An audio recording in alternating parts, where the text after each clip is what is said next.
Pessoal, sejam bem-vindos ao canal Fábio Máquinas. Já logo de cara, antes de começar o conteúdo desse vídeo, que é a segunda parte de respostas, né, das perguntas e respostas, eu já quero pedir para você que ainda não é inscrito no canal, se inscreve aí, deixa o seu like se você realmente gostar do vídeo. Se não gostar, não faz nada. Mas se você gostar, compartilha, deixa seu like. Não esquece de, quando se inscrever, tocar lá no sininho para receber as notificações dos novos vídeos, tá? Então vamos para o conteúdo. Bom, eu quero falar sobre a reta e a zigue-zague, tá? E se você quiser que eu fale de outra máquina que eu ainda não falei no vídeo 1 e no vídeo 2, você deixa aí embaixo o seu comentário que a gente faz uma terceira parte desse vídeo, tá? E aí a gente fala sobre as máquinas que você quiser, estiver dentro do meu campo de conhecimento, tá? A primeira máquina que eu quero falar aqui é a reta, que a gente vai... A reta tem... Aparentemente é uma máquina simples de você regular, de você trabalhar, mas vez por outra surgem problemas que desafiam a nossa experiência, que desafiam o nosso conhecimento em relação àquela máquina. E tem uma coisa que eu quero contar, um caso interessante que aconteceu comigo em relação ao ajuste. Talvez só quem já trabalha com a manutenção vai entender o que eu estou falando. E quem está iniciando. Eu tive um problema numa máquina reta, que era a linha da agulha, ela ficava aparecendo na parte de baixo da costura, como se a linha da bobina, né, estivesse puxando ela. E eu fiz o ajuste da caixa de bobina, da molinha lá, a pressão da linha estava normal. A pressão da linha, né, a tensão chamada da linha da agulha, o tensor lá já estava apertado. E mesmo assim, o ponto não regularizava. Ficava sempre mostrando a linha da agulha na parte de baixo da costura, do tecido. E é uma coisa interessante porque eu observei que estava tudo direitinho. A trava do aspiral estava dando espaço para a passagem da linha, não existia nenhuma ranhura na lançadeira. Foi quando eu percebi que o óleo, né, eu observei que o óleo da máquina era um óleo velho, grosso já. E aí o que eu fiz? Eu retirei esse óleo, eu limpei a lançadeira, lubrifiquei ela inicialmente com antiferrugem, para tirar o excesso do grude do óleo anterior, e depois coloquei o óleo novo. Resolveu o problema. O problema era que, como o óleo que estava na máquina já era de baixa viscosidade, ou seja, não é nem que era de baixa viscosidade, já estava ultrapassado o limite de uso, não era mais para estar sendo usado na máquina, era para ter sido substituído há tempos. E aí vai uma dica para quem tem máquina de costura. Se você não é mecânico, mas tem sua máquina de costura reta, ou seja ela qual for, faça manutenção, substitua o óleo dentro do padrão, tá? Dentro daquilo que o fabricante recomenda.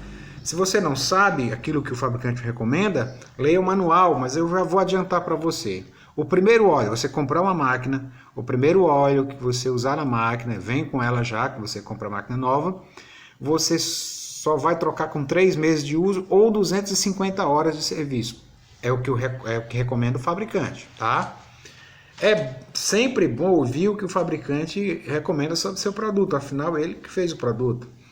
Então, a segunda troca, a partir dos 6 meses de uso, você, né, já tem um pouco mais de tempo. A primeira, 3 meses, a partir da segunda você pode fazer de 6 a 9 meses, dependendo também da frequência com que você usa a máquina, tá? Vai essa dica rápida para você não ter problema na máquina por causa de lubrificação, por causa de óleo velho, né, na sua máquina, tá bom? Ó, fiz o procedimento, não precisei mais regular tensão de linha, nem de caixa de bobina, nem do tensor principal, e o ponto voltou ao normal. Qual era a explicação? A linha da agulha, ela passa pela lançadeira, pelo aspiral da lançadeira, ela dá essa volta por cima da caixa da bobina, por dentro da lançadeira, e ela cruza com a linha da bobina e puxa ela para encontrar com ela lá no tecido, para deixar ela no meio da costura. E aí, como o óleo ele já estava grudento, e o óleo circula também pela lançadeira, o mecanismo da máquina, a bomba de óleo, ela manda óleo também para a lançadeira, esse óleo estava fazendo o efeito contrário, né?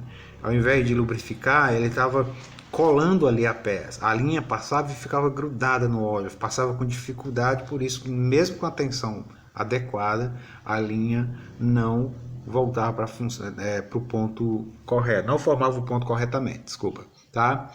Então essa é uma dica bem legal. De repente você tem um problema, não é mais ajuste, né? Você precisa ver outras coisas, e no caso eu tive a percepção que o óleo não estava contribuindo.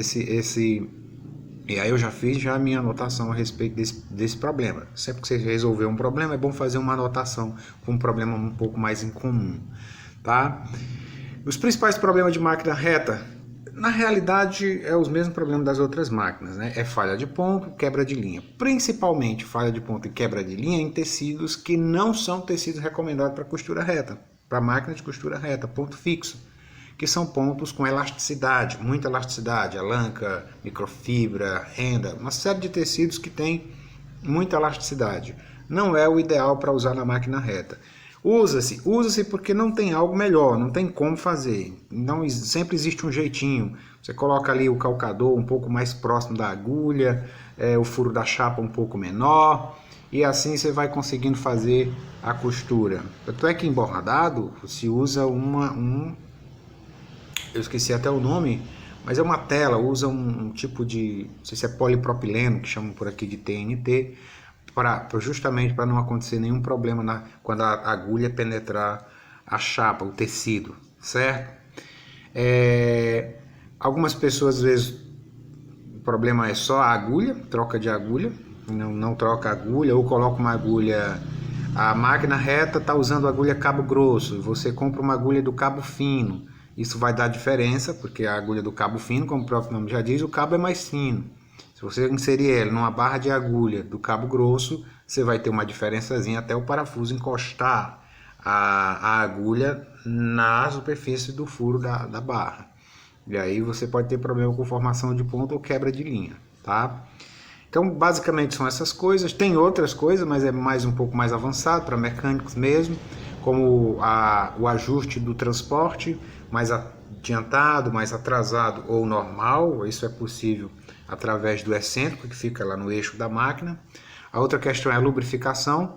Máquina que tem lubrificação automática, guardem essa informação, sempre vai ter uma forma de você ver se esse óleo está sendo circulado, esse óleo está circulando da máquina. No caso do overlock que eu falei no vídeo anterior, tem um visorzinho lá em cima. No caso da galoneira, também tem um visorzinho lá que quando você costura, pisa, a máquina funciona, ele vai jogar óleo lá no visor e você percebe que o óleo está circulando. Não está subindo óleo, algum problema aconteceu. Quais são as causas? No caso da costura reta, na realidade a causa é basicamente a mesma em todas as máquinas, tá? Porque a bomba de óleo ela está ali dentro do cárter, quando você pisa, o eixo faz ela girar, é um conjunto de engrenagem que faz o eixo da bomba girar e a bomba ela suga o óleo e circula o óleo pela toda a máquina e ainda faz o retorno do óleo, certo? Se as mangueirinhas ou algum tubo de lubrificação estiver quebrado, se a tela da bomba de óleo estiver com muito pó, né, que isso é muito comum, ele vai impedir a passagem do óleo, isso vai impedir que a máquina receba a lubrificação. Então é sempre bom observar essas coisas. Eu estou entregando aqui sem máquina o bizu, tá? Isso aqui é o bizu da manutenção, gente. São problemas que qualquer pessoa pode resolver. É claro que tem alguns que você tem que ter um mínimo de noção de manutenção, de mecânica de máquina para resolver. Então são esses problemas. E uma outra máquina, já está longo o vídeo, mas uma outra máquina, para a gente encerrar aqui, é a Zig-Zag 3 pontinhos. Existem alguns tipos diferentes de zigue-zague, tá? Existe a Zig-Zag 20U, né? A mais conhecida que a gente tem na região é a da Singer, mas basicamente todas as 20U são o mesmo princípio. Ela tem a costura reta e um zigue-zague, não é 3 pontinhos, é só 2, né? 2 pontinhos.